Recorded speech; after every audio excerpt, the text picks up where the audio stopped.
Hello student. तो हम लोग प्रोग्रामिंग के स्ट्रक्चर के बारे में समझ रहे थे।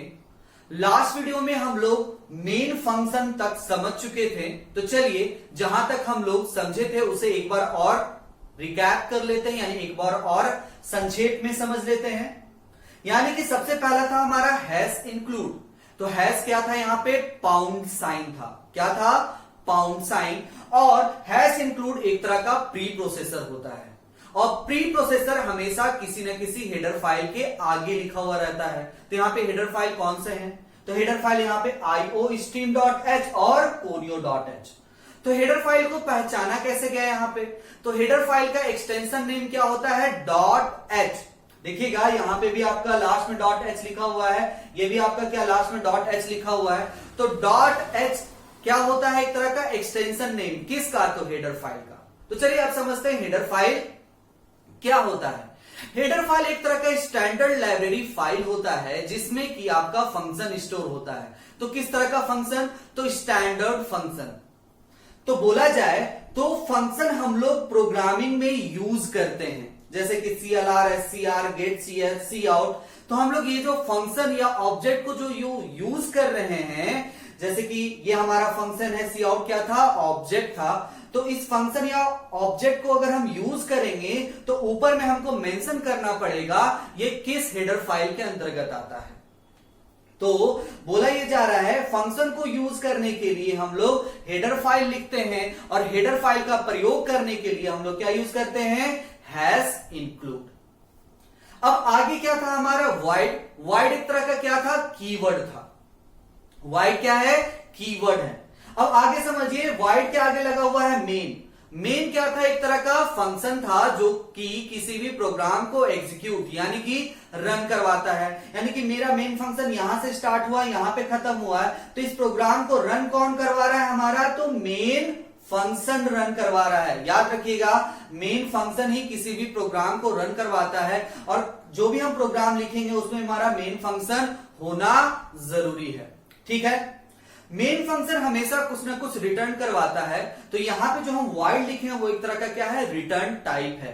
void कुछ भी रिटर्न नहीं करवाएगा। अगर आप बोलिएगा कि सर हम यहां पे डायरेक्टली मेन लिख सकते हैं, तो बोलेंगे नहीं, यहां पे आपको कुछ ना कुछ रिटर्न टाइप, जैसे कि इंट अगर आप लिखना चाहते हैं तो इंट भी लिख सकते हैं। लेकिन जब आप इंट लिखते हैं तो नीचे में क्या करना पड़ेगा? रिटर्न और इंटीजर वैल्यू कुछ भी आपको मेंशन करना पड़ेगा। लेकिन यहां पे हम क्या लिखे हैं? void।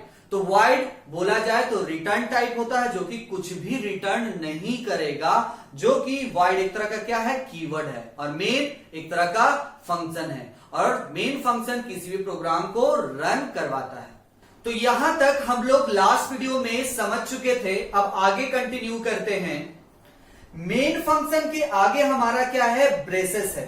तो ये ब्रेसेस हमारा ओपनिंग ब्रेसेस है, और ये हमारा क्या है? क्लोज ब्रेसेस है। तो ये ब्रेसेस जो है वो एक तरह का पंचुएटर है। पंचुएटर यानी कि सेपरेटर। यानी कि मेन फंक्शन के आगे देखिएगा हमारा ब्रेसेस लगा हुआ है। मतलब ये बता रहा है कि मेरा मेन फंक्शन यहां से स्टार्ट हुआ है और ये हमारा मेन फंक्शन यहां पे खत्म हो चुका है। तो क्या लिखा हुआ है इसमें? देखिए ब्रेसेस में, यानी कि opening and closing braces indicate the start and end of a compound statement. यानी कि ओपनिंग एंड क्लोजिंग ब्रेसेस क्या बताता है कि हमारा कंपाउंड स्टेटमेंट कहां से स्टार्ट हुआ और कहां पे खत्म हुआ। जैसे कि यहां पे हमारा मेन फंक्शन है, यहां से स्टार्ट हो रहा है और यहां पे खत्म हो रहा है। तो ब्रेसेस एक तरह का क्या होता है? पंचुएटर यानी कि सेपरेटर, जो कि ये बताता है कि हमारा कंपाउंड स्टेटमेंट कहां से स्टार्ट हो रहा है, कहां पे हमारा खत्म हो रहा है। तो नेक्स्ट है उसके बाद हमारा है CLR, SCR फंक्शन। तो देखिएगा CLR, SCR अभी हम लोग जस्ट पढ़े, तो वो जो फंक्शन है वो किस हेडर फाइल के अंतर्गत आता है? तो conio.h। conio का मतलब कंसोल, यानी कि DOS console input output. DOS console input output का मतलब यह है कि जब भी हम किसी भी प्रोग्राम को रन करवाते हैं तो जो हमारा आउटपुट स्क्रीन आता है वो डॉस कंसोल पे आता है। तो यहां पे जो CLR, SCR फंक्शन जो है वो किसके लिए बोला जा रहा है? तो डॉस कंसोल इनपुट आउटपुट के लिए। तो देखते हैं, समझते हैं एक बार और। CLR, SCR फंक्शन यानी कि क्लियर स्क्रीन, यानी कि क्लियर द प्रीवियस आउटपुट। यानी कि जो डॉस कंसोल का जो हमारा जो स्क्रीन दिख रहा है वो क्या करेगा, उसे क्लियर करेगा। तो क्या चीज करने के लिए, तो जो हमारा प्रीवियस आउटपुट होगा, यानी कि इस प्रोग्रामिंग करने से पहले भी अगर हम कोई प्रोग्रामिंग रन करवाए हैं तो उस आउटपुट को क्या कर देगा, वो हटा देगा, यानी कि क्लियर कर देगा। इसी वजह से CLR SCR को क्या किया जाता है, ऊपर में लिखा जाता है। चलिए उसके आगे देखिएगा सेमीकोलन यूज किया गया है। तो सेमीकोलन का यूज क्या होता है, लिखा हुआ it is use in end of the statement, यानी कि स्टेटमेंट को अगर आप एंड करना चाहते हैं तो सेमीकोलन का यूज करेंगे। देखिएगा सेमीकोलन यहां पे भी यूज हुआ है, यहां पे भी, यहां पे भी, यहां पे भी, यानी कि अगर कोई भी स्टेटमेंट को एंड करवाना चाहते हैं आप, तो हम लोग क्या यूज करते हैं, सेमीकोलन को।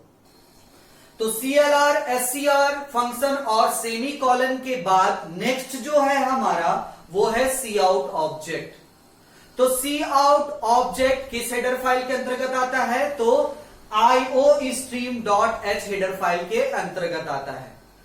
iostream.h हेडर फाइल में एक और ऑब्जेक्ट आता है scene। तो चलिए इस दोनों को एक साथ ही हम लोग समझ लेते हैं।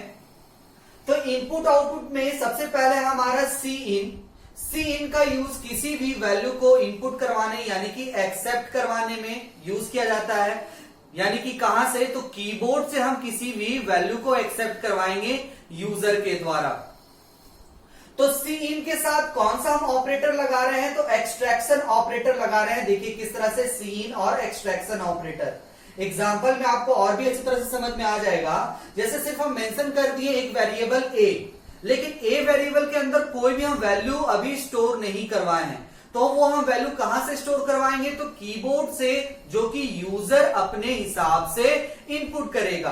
तो किस तरह से लिखा हुआ है, Cin, उसके बाद एक्सट्रैक्शन ऑपरेटर, उसके बाद a यहां पे क्या है, वेरिएबल है जिसमें अभी वैल्यू मेंशन नहीं किया गया है। तो वैल्यू कहां से पूछा जाएगा, तो यूजर के द्वारा कीबोर्ड से।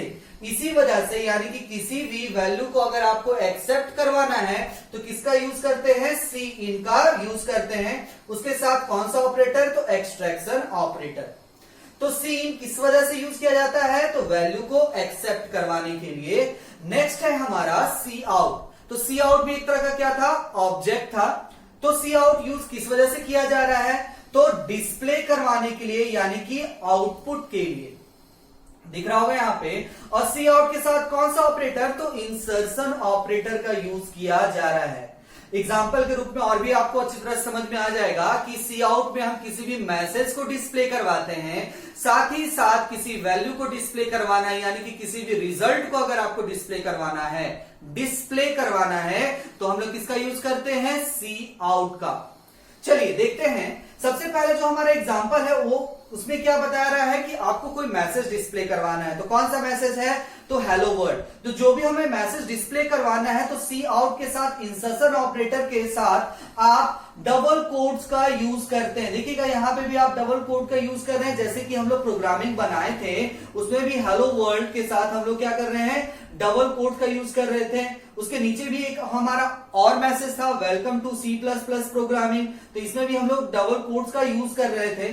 तो अगर आपको किसी भी मैसेज को डिस्प्ले करवाना है तो Cout के साथ इंसर्शन ऑपरेटर, और जो भी मैसेज लिखना है उसे लिख देंगे और फिर डबल कोट्स जरूर लिखेंगे। अगर आपको कोई वैल्यू को डिस्प्ले करवाना है या रिजल्ट डिस्प्ले करवाना है तो हम लोग क्या करते हैं, Cout, और जो भी हमारा वैल्यू जिस वेरिएबल में स्टोर होगा वो हम डिस्प्ले करवा देंगे, यानी कि a यहां पे लिख दिए हैं। जैसे मान के चलिए यहां पे हम क्या मेंशन करवा दिए हैं कि इंट, यानी एक वेरिएबल है जो कि किस तरह का है, इंटीजर टाइप का है, और a वेरिएबल के अंदर क्या स्टोर है, मेरा 5 वैल्यू स्टोर है। तो 5 वैल्यू स्टोर है तो यहां पे आपका a शो नहीं करेगा, क्या शो करेगा, यानी आउटपुट में आपका क्या शो करेगा, 5 शो करेगा। ध्यान रखिएगा इसमें आपका क्या शो करेगा, 5, यानी कि a एक वेरिएबल है। a क्या है, एक वेरिएबल है जिसके अंदर क्या स्टोर है, 5 स्टोर है। तो क्या डिस्प्ले करवाएगा हमारा 5, लेकिन यहाँ पे क्या शो करवाएगा, यानी कि इस Cout में आपको क्या डिस्प्ले करवाएगा, हेलो वर्ल्ड। तो कंफ्यूजन नहीं होना चाहिए कि ये हमारा मैसेज के लिए है, ये हमारा कोई भी रिजल्ट अगर आपको डिस्प्ले करवाना है तो किस तरह से लिखा जाता है, मैसेज किस तरह से लिखा जाता है। देखिएगा Cout आपको समझ में आ गया होगा कि Cout डिस्प्ले करवाने के लिए और Cin किसी वैल्यू को एक्सेप्ट करवाने के लिए यूज में होता है। अब देखिएगा जहां हम सी आउट लिखे वहां पे \n का यूज किए हैं, तो \n एक तरह का नॉन ग्राफिक कैरेक्टर होता है जो कि हम लोग कैरेक्टर कांस्टेंट में पढ़े थे, जिसका मतलब होता है लाइन को चेंज करना। तो देखिएगा हम हेलो वर्ल्ड के बाद में \n लिखे हैं जो कि डबल कोट्स के अंदर है। तो देखिए यहाँ पे हेलो वर्ल्ड के बाद मेरा क्या हो जा रहा है, लाइन चेंज हो जा रहा है, और उसके बाद हम लोग क्या लिखे हैं सी आउट में वेलकम टू C++ प्रोग्रामिंग, जो कि एक तरह का मैसेज है जिसे हम किस तरह से इनक्लोज किए हैं, तो डबल कोट से इनक्लोज किए हैं। तो हमारा लाइन चेंज करके क्या लिखा गया, वेलकम टू C++ प्रोग्रामिंग। तो देखिएगा सी आउट का यूज डिस्प्ले करवाने के लिए होता है। यहां तक हम लोग पढ़ चुके। अब हमारा क्या है, गेट ch। तो गेट ch फंक्शन जो होता है वो आपका किस हेडर फाइल के अंतर्गत आता है, तो conio.h हेडर फाइल के अंतर्गत आता है। conio यानी कि आपका डॉस कंसोल। तो ये क्या काम करता है, तो बोल रहा है होल्ड द प्रोग्राम, यानी कि प्रोग्राम को क्या करता है, होल्ड करता है। यानी कि जो आपका आउटपुट स्क्रीन आ रहा है, जैसे ये मेरा प्रोग्राम हो रहा है रन, और जो हमारा आउटपुट स्क्रीन आ रहा है, तो उसको रोकने के लिए, क्या करने के लिए, रोकने के लिए हम लोग किसका यूज करते हैं, गेट ch फंक्शन का यूज करते हैं, जो कि हमारा conio.h हेडर फाइल के अंतर्गत आता है। तो हम लोग प्रोग्रामिंग के स्ट्रक्चर के बारे में समझे और सभी के बारे में हम लोग एक एक करके समझे। तो एक और चीज आप ध्यान रखिएगा, ज्यादातर प्रोग्रामिंग में आपका शुरुआत से लेकर के CLR SCR तक लिखा हुआ मिलेगा और लास्ट में गेट ch भी लिखा हुआ मिलेगा। जैसे इसमें आपको सिर्फ और सिर्फ मैसेज डिस्प्ले करवाना था, तो हम बीच में मैसेज को लिख दिए। अगर आपका कैलकुलेशन होगा, जैसे कि अगर आपको 5 वैल्यू को जोड़ना बोला जाए, चाहे एरिया ऑफ रेक्टेंगल निकालने के लिए बोला जाए, या इससे बड़ा बड़ा भी अगर प्रोग्रामिंग करने के लिए बोला जाए, तो ज्यादातर प्रोग्रामिंग हम लोग इसके बीच में ही करते हैं। और ये जो हम आपको बोले हैं CLR SCR तक, वो आपको लिखा हुआ जरूर मिलेगा। तो ये हम लोग बेसिक जब भी प्रोग्राम करेंगे, एडवांस में नहीं बोल रहे हैं, बेसिक प्रोग्राम जब भी करेंगे तो यहां तक आपको लिखा हुआ मिलेगा। तो अगर आप बिगनर हैं, यानी कि प्रोग्रामिंग अभी आप सीख रहे हैं, तो यहां तक आप जरूर लिखिएगा, उसके बाद आप प्रोग्रामिंग स्टार्ट कर सकते हैं। तो इस तरह से हम लोग प्रोग्रामिंग के स्ट्रक्चर के बारे में समझे और साथ ही साथ सभी के बारे में समझे कि सबका अलग अलग काम क्या होता है। तो आज के लिए इतना ही। Thank you.